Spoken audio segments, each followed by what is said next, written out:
£20? No, thank you. £5? I will take two. But why do we do that? Have you ever noticed how, when prices go up, people suddenly stop buying stuff? But when there's a sale, everyone rushes in. That's exactly what demand explains. And once you get it, you will start seeing it everywhere. Hi guys, welcome back to the channel Future Shapers. In today's video, we are going to break down demand, the law of demand, and the demand curve in a super simple way. I will use real life examples so that it actually makes sense, not just textbook definitions. Alright, quick overview of what we are covering. We will start with what a market is, just to set the foundation. Then we will get into demand, the law of demand, and the demand curve. After that, I will show you what actually affects demand in real life. And finally, we will go over something students usually find confusing: movement versus shift in the demand curve. I will make that really easy.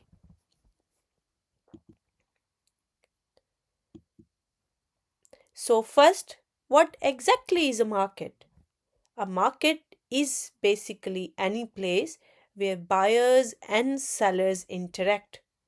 It's not just physical places like supermarkets. It can be Amazon, Uber, food delivery apps, even Instagram shops. So, yeah, markets are everywhere. And in any market, two things are decided: the price and how much of something gets sold. For example, think about concert tickets. If loads of people want tickets, prices go up. If fewer people are interested, prices drop. That's demand and supply working together.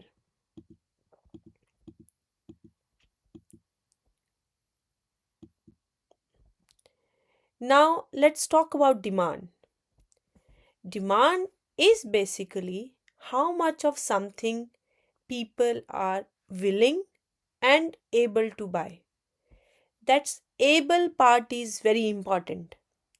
Like, I might want a luxury car, but if I can't afford it, that's not demand. Now, there's something called a demand curve. It shows the relationship between price and how much people want to buy. And it slopes downwards. Why?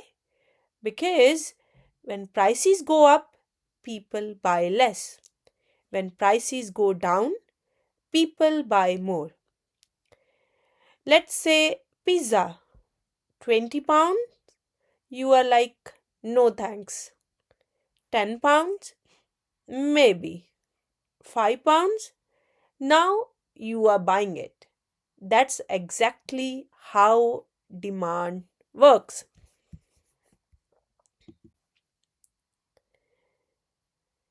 Now, here's the thing: demand isn't only about price, there are other factors that affect it. First, income levels. If people earn more money, they usually spend more. Like, if you get a pay rise, you might eat out more or buy better stuff. Second, tastes and trends. Trends can change demand really quickly. For example, when healthy living became popular, demand for organic food went up. Or when something goes viral online, suddenly everyone wants it. Third, related goods. There are substitutes and complements. Substitutes are alternatives like tea and coffee. If coffee gets expensive, people switch to tea. Complements are things that are used together, like car and petrol. If petrol becomes expensive, people might want to drive less. And finally, expectations. If people think prices will rise in the future, they will buy more now. So, all these factors can change demand, not just price. Uh, Now, we are going to look at movement along a demand curve. Now, that's important. Movement along the demand curve happens only when price changes. So, if you go on any of these demand curves, so when we are moving from one point to another on a particular demand curve, that's called a movement in demand curve. And that's happening because of change in price. If price falls, people buy more. That's called expansion. If price rises, people buy less. That's called contraction. Example, if ice cream suddenly becomes cheaper, more people buy it. You are just moving along the same curve, nothing else has changed. Finally, we are going to look at shift in the demand curve. Now, this is different. A shift in the demand curve happens when other factors change, not price. For example, here on this slide in front of you, you can see three demand curves. So, if the middle curve is our original curve, so if it shifts to left or to right because of other factors, then we will call it shift in the demand curve. But if we are just moving from one point to another on the same curve, that is called movement along the demand curve. If demand increases, this demand curve will shift to the right. For example, if people start earning more, they buy more at every price.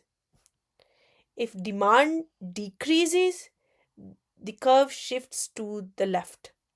For example, if something goes out of fashion, fewer people want to buy it.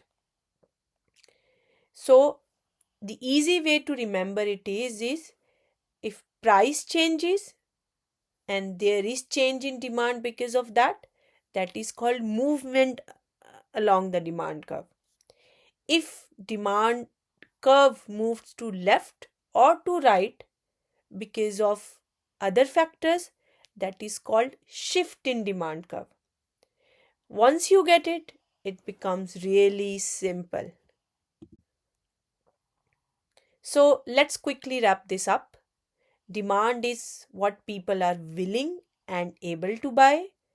The law of demand tells us that higher is the price, lower is the demand. On the other hand, if lower is the price, higher will the demand be. The demand curve slopes downwards because of this. And things like income, trends, and expectations can shift demand curve completely. Once you understand this, you will start noticing it everywhere in real life. In the next video, we are going to talk about supply and the supply curve, which connects directly to what we learned today. So make sure you subscribe so that you don't miss it. If this helped you, drop a like and let me know in the comments what you want me to explain next. Thanks for watching. See you in the next one.